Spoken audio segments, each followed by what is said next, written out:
Ikusiko dugu zer egin behar dugun gurekin artxibo bat partekatzen dutenean. Google gomendatzen du, hemen daugazu gomendioa, gomendatzen du arrastatzea nire unitatera.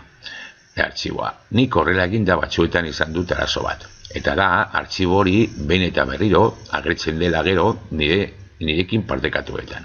Batzuetan gertatzen da, beste batzuetan ez. Ez dakit Googleen arazora izango denara ez. Eta ikusiko dugu beste era bat, eta nik behintzat horrela egin dudanean, ez zait agertu gero berriro nirekin partekatutako karpetetan. Bueno, ikusiko dugu nola partekatu. Hasiko gara partekatzen, partekatu 03 artxiboa, partekatuko dut, Jose 04 kontuarekin. Eskuineko kontua da. Hau, bidaliko dut. Nirekin partekatutako karpetan agertuko da. Lehenengo gomendioa da nire unitatean egitea karpeta desberdinak gordetzeko nirekin partekatzen dituzten artxiboak. Hau, Jose partekatu duenez, egingo dut nire unitatean, joango nez nire unitatera, eta egingo dut karpeta berri bat, Jose izenarekin. Hor gordeko ditut, bere artxibo guztiak. Hor daukat karpetaia, bueltatzen banaiz nirekin partekatutako karpetara, sakatzen dut gainean, eta arrastratzen dut Jose karpetara. Orain badaukat artxiboa Jose karpetan, eta badaukat artxiboa nirekin partekatutakoa karpetan. Egingo dudan lehenengo gauza izango da hemendik ezabatu. Partekatutako karpetatik ezabatu artxibo hori, ez betetzeko karpeta hori. Badaukat artxiboa hemen, orduan ez dago arazorik. Ezabatuko dut, kendu, hemen jartzen du besteek oraindik aitzi dezaketela artxibo hori, nahiz eta nik ezabatu, besteentzat ez da ezabatzen. Hemen jarraitzen du. Orain egingo dugu gauza bat. Zabalduko dugu artxibo hori. Idatziko dugu zeozer, eta ikusiko dugu, zabalduko dugu baitare beste kontuan, ikusiko dugu nola bi artxibo horiek orain sinkronizaturik daudela.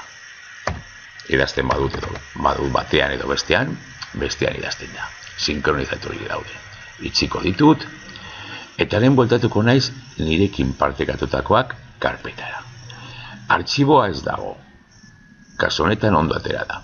Baina niri batzuetan zabaldu eta gero berriro agertu zait nirekin partekatutako karpetan. Eta naiz eta berriro zabatu, berriro zabaltzean, berriro agertzen da. Orduan, hori gertatzen bazaizue, bada izango da sortetxara. Baina behin eta berriro zabatu eta behin eta berriro agertu. Ikusiko dugu nola egin bestera batean, eta normalean, holan eginda, inoiz ez dit ematen arrazo hori. Partekatuko dugu beste bat. Partekatu 07, partekatuko dut, eta berriro Jose 04. Bidali, eta nirekin partekatutako karpetan hor agertu zait. Partekatu 07. Orain, arrastratzen eraman beharrean, egingo dugu aurretik ikusi dugun beste erabatean. Eta da, gainean sakatu eskuineko botoiaz, eta eraman ona. Eraman ona, bilatuko dugu nora eraman. Nire unitatera, hemen berriro badago eginda karpeta, Jose karpeta. Baina egingo dut beste karpeta bat, ikustiko ja nola egiten den hemen bertan. Hemen daukagu karpeta berria, jarriko dio Jose 2, eta egiaztatu, sortu karpeta. Karpeta sortuta dago, eta orduan, eraman ona sakatu, eta artxiboa, Jose 2 karpetara joango da. Sakatzen badugu Jose 2 karpetan, hor daukago artxiboa. Nirekin partekatutako karpetan, oraindik jarraitzen du. Berriro ezabatuko dugu karpeta horretatik. Nirekin partekatutako karpetatik, kendu. Orduan, joango gara Jose 2 karpetara, eta zabalduko dugu artxiboa.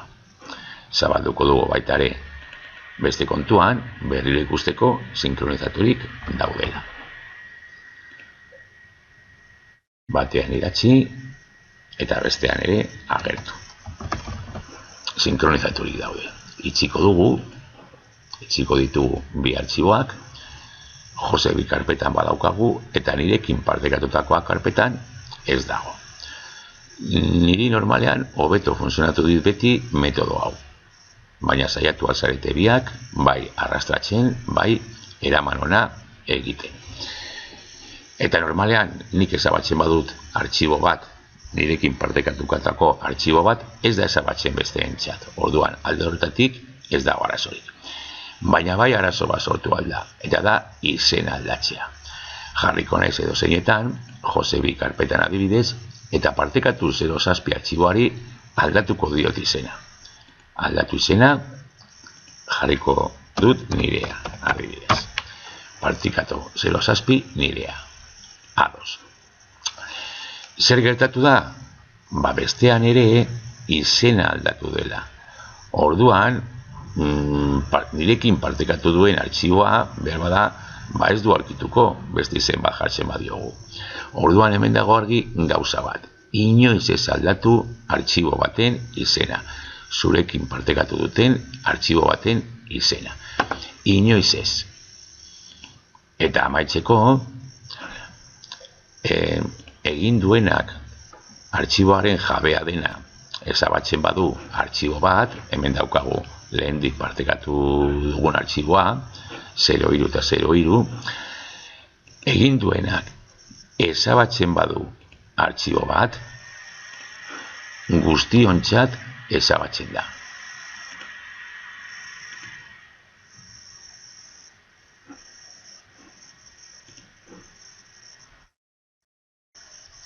Vale, orain karpeta kargatu dut berriro, eta ikusten dugunez, Jose 03 artxiboa desagertu da bietan. Orduan, kontutan hartu, zue partekatzen duzuen, partekatzen baduzue artxibo bat, ezabatzeko momentuan, pentsatu beste entxat ere ezabatuko dela.